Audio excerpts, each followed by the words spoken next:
గోవిందనికి తల్లిలాంటి గోవుపై అసత్యాలు పలికిన మాజీ టీటీడీ బోర్డు చైర్మన్ భూమన కరుణాకర్ రెడ్డి గోశాలకొచ్చి ముక్కు నేలకు రాసి ముక్కోటి దేవతలు కొలువై ఉన్న గోవులకు బహిరంగ క్షమాపణ చెప్పాలని ఉమ్మడి చిత్తూరు జిల్లాలోని ఎమ్మెల్యేలతో సహా కూటమి నేతలు డిమాండ్ చేశారు. 1000 గొడ్లను తిన్న రాబందు ఒక గాలివాన్కు కొట్టుకుపోయినట్టు కరుణాకర్ రెడ్డి చేసిన ఆరోపణలు గోశాలలోని గోధువులతో పాటు కూటమి ధర్మపాలనలో కొట్టుకుపోతుందని కూటమి నేతలు ఆగ్రహం వ్యక్తం చేశారు.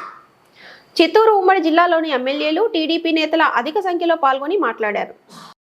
ఒక నాస్తికుడు చేసినటువంటి ప్రచారాన్ని ఏ విధంగా ప్రజలు చూశారో తిరిగి అదే విధంగా ఇప్పుడు 10 రోజుల నుంచి ఒక నాస్తికుడు గోశాల పైన మాట్లాడుతున్నాడు.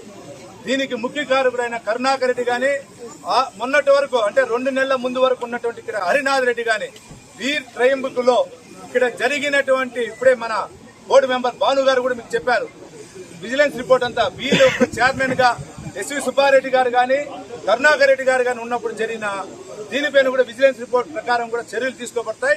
ఒకటి మీరు మీ యొక్క అనుంగా శిష్యుడైనటువంటి 2019 నుంచి 24 వరకు ఉన్నటువంటి ఎమ్మెల్యే చంద్రగిరికి చెవిరెడ్డి భాస్కర్ రెడ్డి ఆ రోజు పెరుమాల తుఫాను అంటే 21లో వచ్చిన తుఫానికి నవంబర్ 22లో తుఫాన్ రోజు జరిగిన దీనికి ఏ విధంగా ఇక్కడ కుతంత్రం అయ్యి గోశాల గోడగొట్టిన రోజు సుమారు 85 ఆవులు చనిపోయింది లేక దూడలు. ఆ రోజు నీకు కంటి కనపడలేదా?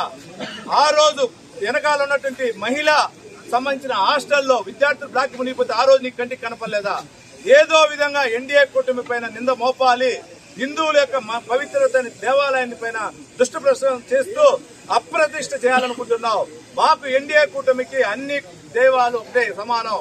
హిందూ దేవుడు గాని అల్లా గాని క్రిస్మస్ యేసు ప్రభు గాని అందరూ మాకు ఒకటే.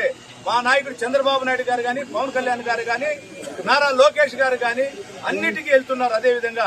కానీ మీ వైఎస్ఆర్ జగన్మోహన్ రెడ్డి నాయకత్వంలో నువ్వు నాస్తికుడిగా ఈరోజు చేస్తున్నావు. ఇది తప్పు. దీని తప్పు నువ్వు చేసిన తప్పు తొందరలోనే ఆ దేవుడు శిక్షిస్తాడు.